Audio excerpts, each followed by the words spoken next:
Bonjour à tous et bienvenue dans cette nouvelle vidéo. Aujourd'hui nous allons faire un récapitulatif de tout ce que j'ai lu en 2025.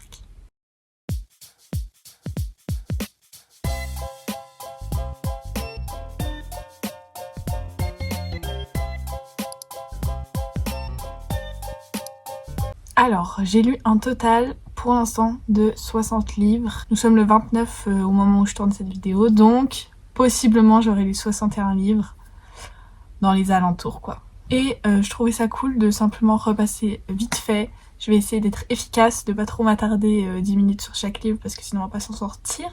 De revoir un petit peu parce que janvier ça me semble très très loin. Je vais utiliser l'application Fable en anglais. Parce que j'ai noté tout ce que j'ai lu ici, donc ça va être plus simple pour suivre. Donc c'est parti, on commence tout de suite avec janvier. Pour le mois de janvier, j'ai lu 4 livres. C'est vrai qu'au début de l'année, je lisais beaucoup moins que là, les mois de novembre, décembre. 4 livres, c'était déjà pas mal. J'ai lu Blackwater, la crue, c'est un livre qui m'a été offert. Et c'est vraiment de la fantaisie très pure et dure. C'est pas mon style, en gros. J'ai lu Vers la beauté de David Fokinos. J'adore cet auteur. Je sais pas si c'est cette année ou l'année passée que j'ai découvert. Je crois que c'est cette année. C'est une découverte de l'année 2025. J'adore cet auteur. Je pense que c'est un de mes auteurs français préférés. Il écrit vraiment des très très belles choses, des très très belles phrases. J'ai d'ailleurs annoté quelques petits trucs. Donc j'ai adoré ce roman qui était très dur, très poignant, très surprenant, mais j'ai adoré. Chapter on Murder. C'est un petit cozy mystery dans l'ambiance de Noël. Donc c'était très sympa, ça changeait de juste des romances de Noël. Et j'ai lu You Again, la couverture la plus automnale de ma bibliothèque et je l'ai lu en janvier. Étonnamment, je n'attendais rien de ce livre et j'ai beaucoup aimé. J'ai beaucoup aimé son côté réaliste, ça se passe sur je sais pas combien d'années, mais beaucoup d'années. Et ça donne un côté très réaliste justement au roman. En février, j'ai lu 3 livres, dont un pour l'école qui s'appelait La Morte amoureuse. Et je l'avais que en format PDF. Mais sinon, j'ai lu que 2 livres, ce qui peut paraître un peu. Mais bon, le mois de février est petit. J'ai lu Everything I Know About Love. J'ai beaucoup aimé la morale de ce roman.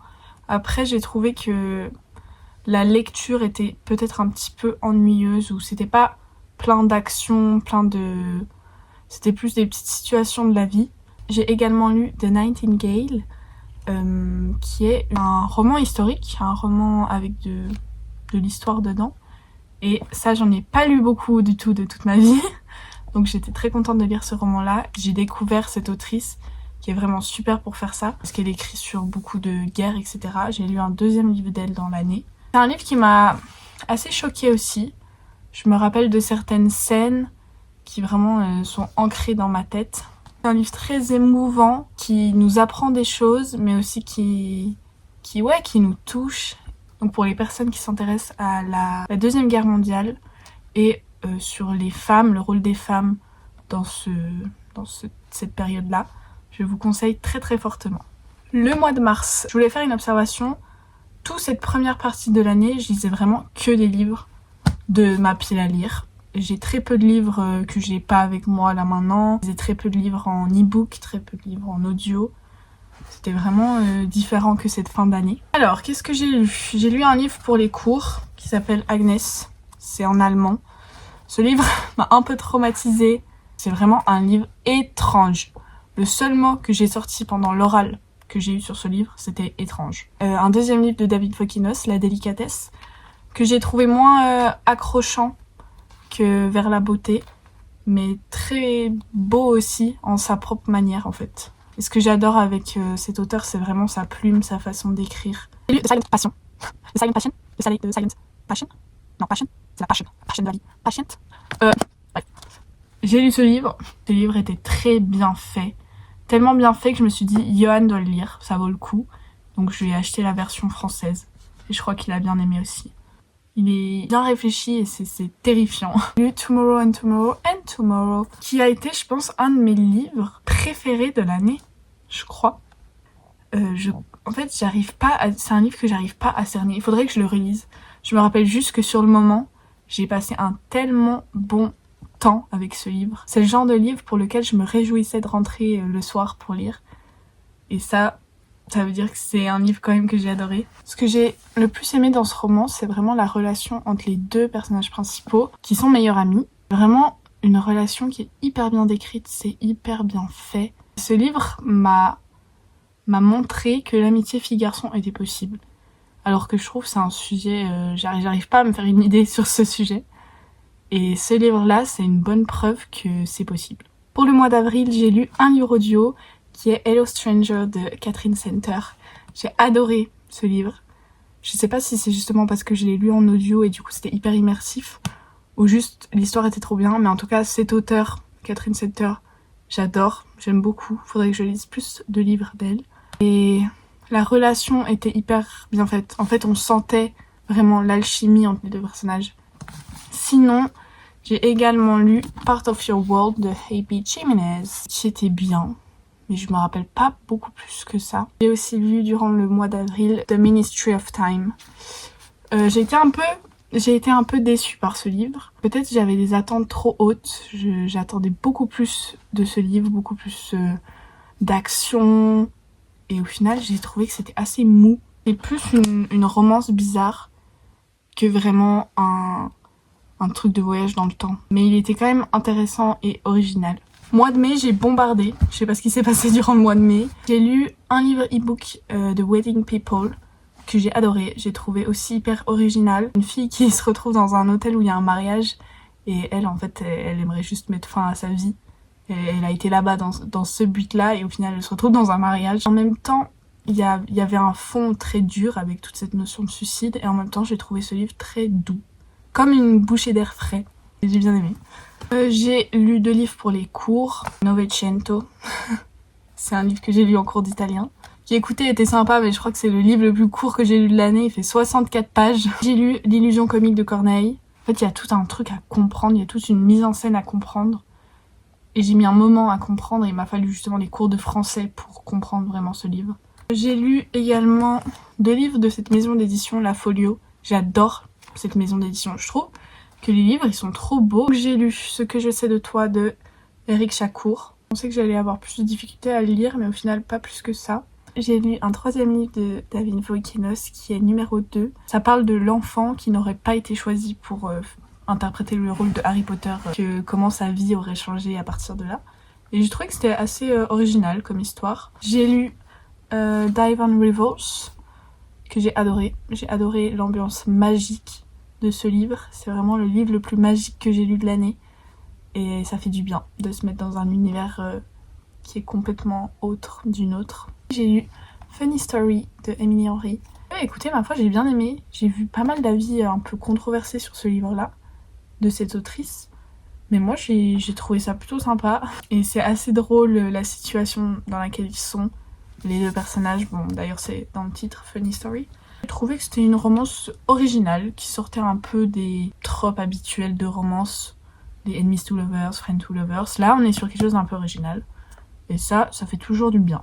En juin j'ai lu seulement 4 romans par rapport à mai, je sais pas, des fois je comprends pas trop ce qui se passe dans mes statistiques, mais Les femmes du bout du monde de Melissa d'Acosta. Melissa d'Acosta c'est aussi une de mes autrices dans le top 5.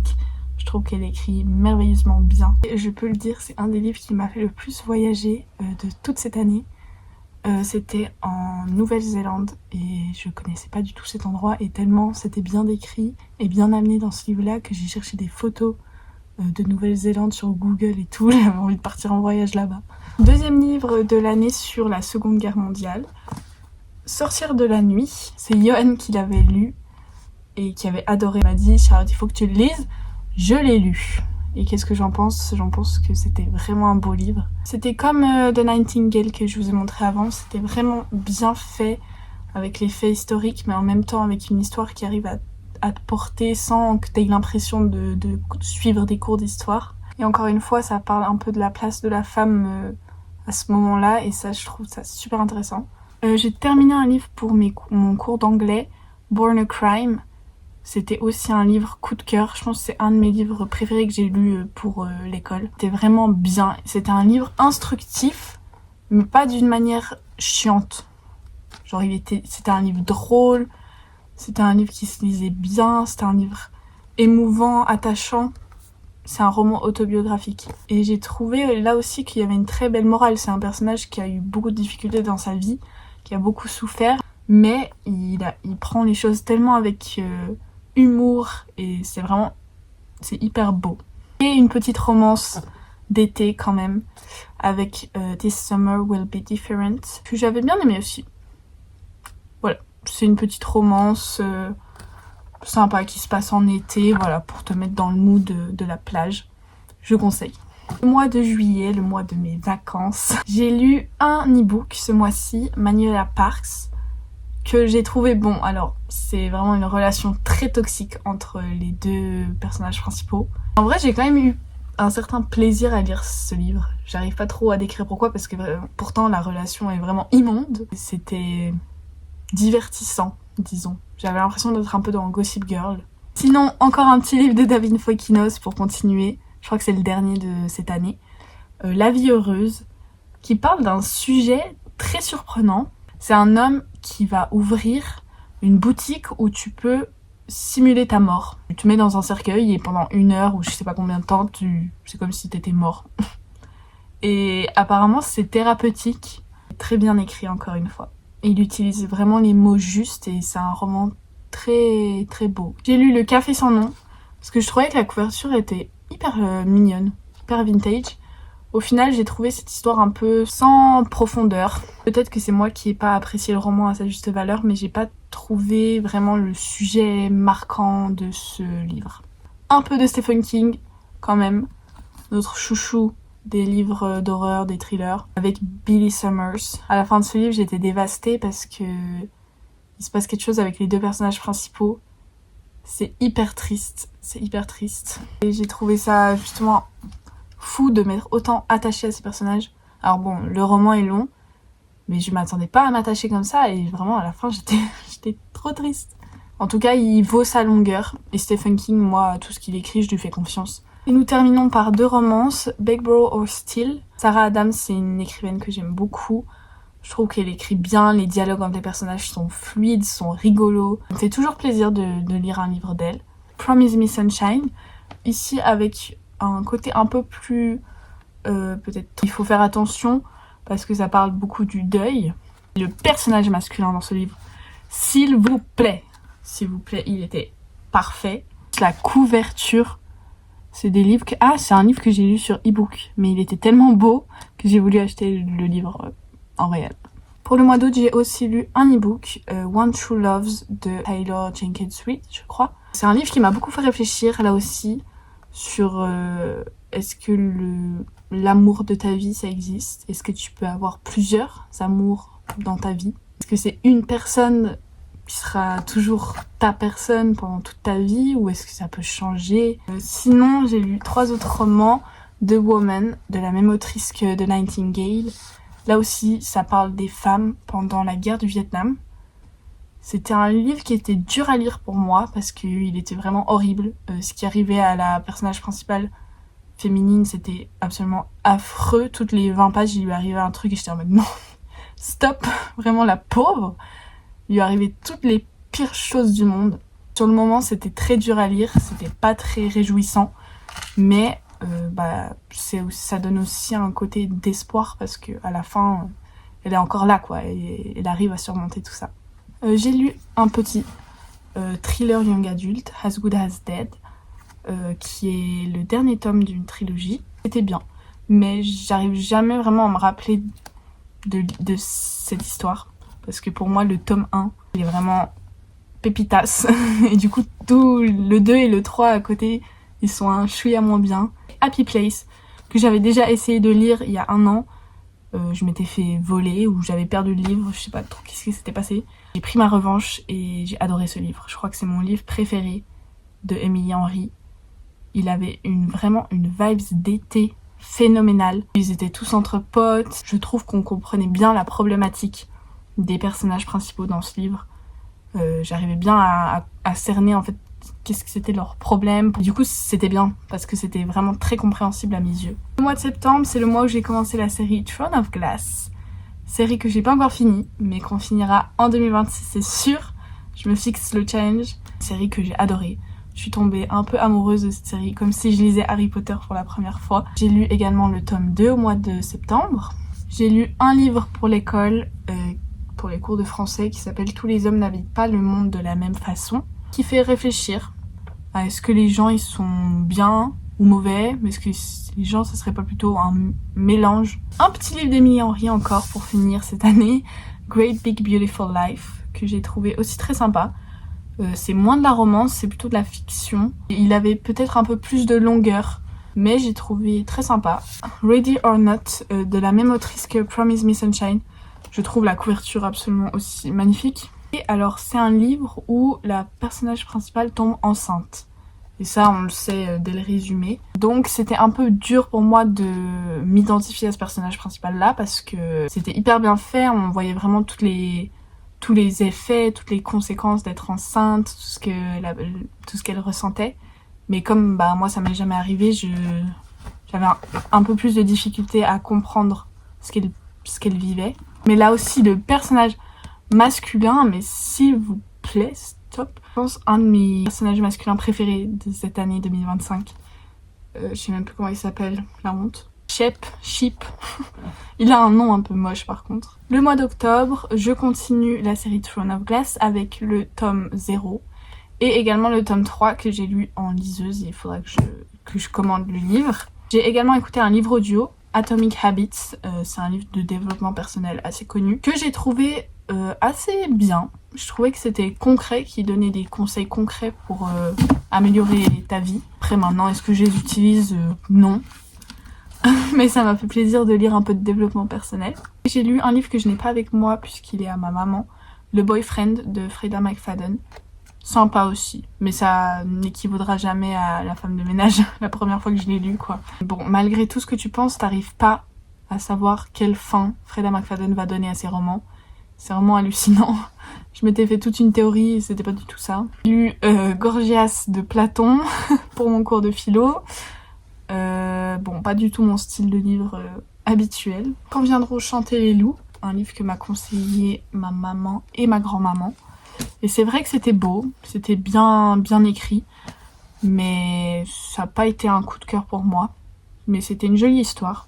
Le coup de cœur du mois, Before I Let Go, de Kennedy Ryan. Un solide 5 étoiles, j'y repense souvent à ce livre. Et j'ai trop envie de lire la suite. Regardez comment il est annoté, définition d'un coup de cœur. C'était trop bien écrit, enfin bref. J'ai fait une vidéo sur ce livre. J'arrive pas à mettre des mots sur ce livre tellement il m'a touchée au cœur. Au mois de novembre, j'ai lu un livre audio, First Lie Wins. C'était sympa parce qu'il était un peu creepy, il faisait un peu peur, un peu comme ça, et je l'écoutais souvent quand j'étais dans la forêt.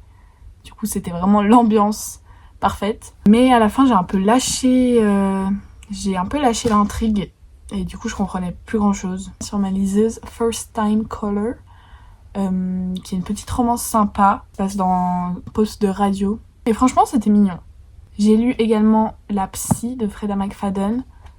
C'est un livre qui m'a fait peur. Le livre que j'ai lu d'elle qui m'a fait le plus peur, dans cette maison et tout là. One Amazing Thing que j'ai lu pour mon cours d'anglais, qui était là aussi un roman très bien. Franchement, en anglais, on lit des trucs très bien. Personnes qui se retrouvent enfermées ensemble après un tremblement de terre. Par contre, c'est une fin ouverte, mais alors très ouverte, et ça, j'aime pas trop. J'ai lu également Rootless Vows, le tome 2 de Divan Revels, qui m'a satisfait. Voilà, j'étais contente parce que je suis retournée dans cet univers magique que j'adorais dans le tome 1. J'ai retrouvé ces deux personnages adorables que j'adorais aussi. Et c'était une bonne fin, très bien gérée. Pour terminer avec le mois de décembre, j'ai lu pas mal de livres, j'ai lu beaucoup. J'ai terminé 2 livres pour les cours, Die Physiker de Dürrenmatt pour mon cours d'allemand et Io non ho paura pour mon cours d'italien. Sans plus, mais un petit thriller sympa. J'ai lu pas mal de livres sur ma liseuse. J'ai lu un livre de Noël sur ma liseuse, On the First Day of Christmas. C'était bien, mais c'était sans plus, j'ai trouvé au final. Rien vraiment ressenti avec ce livre. Et sur ma liseuse, j'ai aussi lu le livre 1984, qui est un classique assez connu. Un livre assez intéressant. J'ai pas l'habitude de lire des livres comme ça avec des sujets un peu presque politiques. La fin, ouais, bon. La fin m'a un peu laissé sur ma faim, si on peut dire ça comme ça. J'ai également écouté un livre audio, bon il faisait 2 heures le livre audio. C'était le mariage de la femme de ménage. Si ça m'a laissé sur ma faim, j'ai pas vraiment compris le but de cette nouvelle. Très court forcément, donc la peine à vraiment comprendre les personnages et à comprendre, j'ai pas compris qu'est-ce que l'autrice elle a voulu faire avec ce livre. Sinon j'ai lu un autre livre de Noël, Le bonheur dépend parfois d'un flocon, qui était parfait pour Noël. Il y avait tout ce que je cherchais, l'ambiance, des beaux personnages, des jolies relations. Une romance de Noël aussi, All I Want Is You. C'était parfait aussi comme romance, c'était frais, c'était original et il y avait une grande tension entre les personnages qui faisait que t'avais toujours envie de continuer à lire. Et au début du mois, j'ai également lu Confession of a 40-something fuck up. C'était assez rigolo en vrai. Il lui arrivait un peu des cacabidules. Il y a aussi une jolie morale à la fin. C'est un peu dans le style Everything I Know About Love. Voilà pour les 60 livres. J'espère que ça n'aura pas été trop long. J'ai essayé de me dépêcher, mais c'est vrai que ça prend vite du temps. Je suis très contente d'avoir lu 60 livres. Mon challenge, c'était 50 et donc j'ai pu dépasser de 10 livres. En tout cas, c'était vraiment de très beaux voyages grâce à tous ces livres. J'ai appris plein de choses, j'ai ressenti plein de choses. Et c'est ça que j'adore dans la lecture. Et j'ai trop hâte de continuer à découvrir plein d'histoires. J'espère que votre année de lecture s'est bien passée, que vous avez atteint vos objectifs, ou si vous les avez pas atteints, on s'en fout. Je vous souhaite de très bonnes lectures pour 2026 aussi.